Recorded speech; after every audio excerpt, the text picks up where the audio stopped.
Hello everyone, কেমন আছেন? আশা করছি ভালোই আছেন। আলহামদুলিল্লাহ আমি অনেক ভালো আছি। আচ্ছা, আজ আপনাদের বানিয়ে দেখাবো শুকনো সেমাই। তার জন্য কড়াইয়ের মধ্যে 4 স্পুন অফ ঘি নিয়েছি। ঘিটা ভালোভাবে গরম হলে গলে গেলে এর মধ্যে ওই যে 200 প্যাকেটের সেমাই পাওয়া যায়, সেই সিমাইটা আমি নিয়েছি।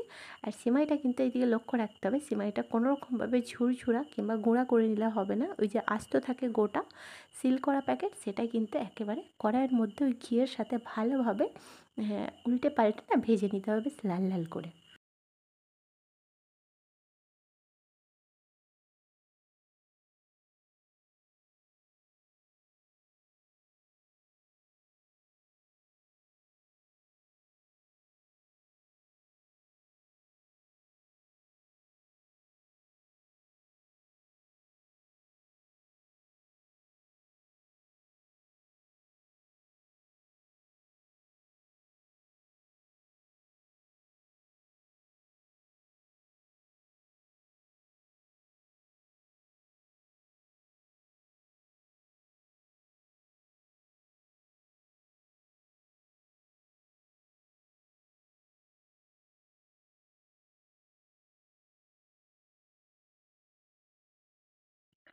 আচ্ছা, ঠিক যখনই দেখবেন সিমাইটা দুই ধারটা বেশ উল্টে পাল্টে লাল লাল করে ভাজা হয়ে গেছে, তখন কি করতে হবে, কড়াই থেকে সিমাইটা একটা প্লেটের মধ্যে ট্রান্সফার করে নিতে হবে।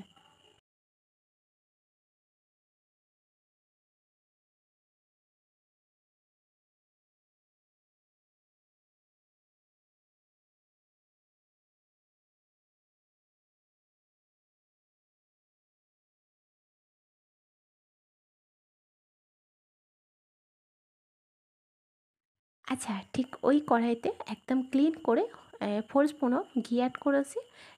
আচ্ছা, আপনাদের হাতের কাছে ঘি না থাকলে আপনারা রিফাইন তেল অ্যাড করতে পারেন। আচ্ছা, ঘিটা অ্যাড করলে কী হয়, ফ্লেভারটা দারুণ আসে। এরই সাথে কয়েকটা গরম মশলা, গোটা গরম মশলা অ্যাড করতে হবে, যেমন তেজপাতা, এলাচ মানে সবুজ এলাচ, আর এক টুকরো মতো দারচিনি, 3 থেকে 4টা লং। তারপরেই হচ্ছে 3 থেকে 4 মিনিট মতো এই ঘিয়ের সাথে এই গোটা গরম মশলাগুলো ভাজতে হবে। আর যখনই ফ্লেভারটা বেরিয়ে আসবে, আর ঠিক তখনই এর মধ্যে অ্যাড করে দিন 4 গ্লাসের কাছাকাছি লিকুইড দুধ। 4 গ্লাস বলতে ওই 1 লিটারের কাছাকাছি। আমি কিন্তু 4 গ্লাস দুধই নিয়েছি। আর ভালো করে জাল করাবো, এতটাই জাল করাবো যেন 4 গ্লাস দুধটা 3 গ্লাস হয়ে যায়।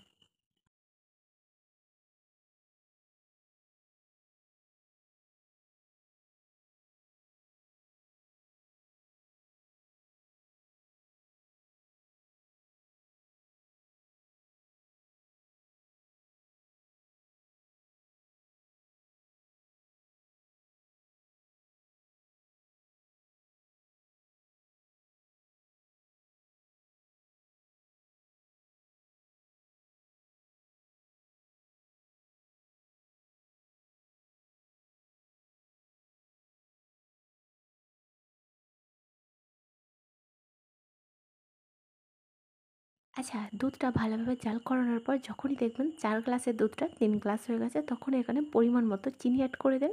আচ্ছা, এই শুকনো সেমাইটা কিন্তু খুব একটা অতিরিক্ত যে মিষ্টি হবে সেটা না। আচ্ছা, এখানে একটা ছোট্ট টিপস, যে যেরকম মিষ্টি পছন্দ করেন মাইনাস প্লাস করতে পারেন। আমার লেগেছে কিন্তু 100 গ্রামের কাছাকাছি, মানে একটু কম। আচ্ছা, চিনিটা অ্যাড করার পর আবারও ভালো করে একটু জাল করিয়ে নেব।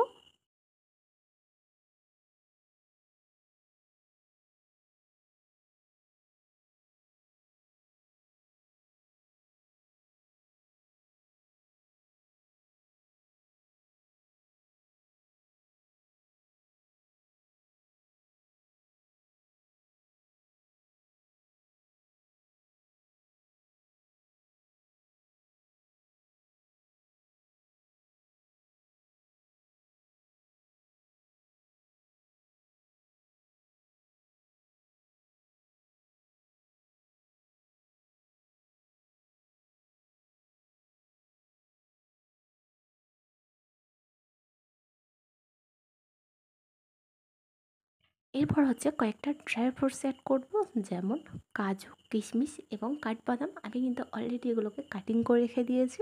আচ্ছা, অনেকেই করেন ঘিয়ের মধ্যে এই ড্রাই ফ্রুটসগুলো ভেজে নেয়, তাহলে কি এর যে ফ্লেভারটা একেবারে নষ্ট হয়ে যায়, খেতে কিন্তু একেবারে কড়াভাবে এসে যায়।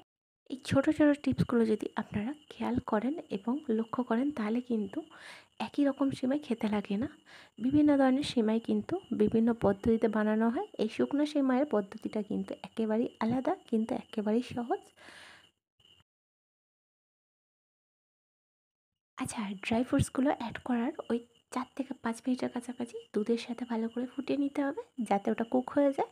আর তারপরে যখনই ভালোভাবে কুক হয়ে যাবে, এই দুধটা অন্য একটা পাত্রের মধ্যে ট্রান্সফার করে নিই। আচ্ছা, এরপর হচ্ছে ওই একই কড়াইয়ের মধ্যে এই যে ভেজে রাখা শুকনা সিমাইগুলো এইভাবে বিছিয়ে বিছিয়ে নিতে হবে। আচ্ছা, এখানে একটা ছোট্ট টিপস দিই। ওই যে দুধটা জাল করে রাখা ছিল, ওটা কিন্তু অতিরিক্ত গরম থাকা অবস্থায় সিমাইয়ের ওপরে অ্যাড করলে হবে না। ওই দুধটা কিন্তু একটু জাস্ট হালকা উষ্ণ উষ্ণ গরম থাকবে, সেই পরিমাণে আমাদের সিমাইয়ের ওপর ঢালতে হবে। কারণ অতিরিক্ত গরম সিমাইয়ের ওপর ঢাললে সিমাইটা এক্কেবারে গলে যাবে, যেটা খেতে এক্কেবারে ভালো লাগবে না। সেটা অবশ্যই লক্ষ্য রাখবেন। তারপর কি সিমাইয়ের ওপর পুরো দুধটা ঢেলে দিয়ে একদম ঢাকাটা অফ করে ওই ৪০ মিনিটের কাছাকাছি ফ্রিজে রাখুন, আর তারপর ঠান্ডা ঠান্ডা পরিবেশন করুন।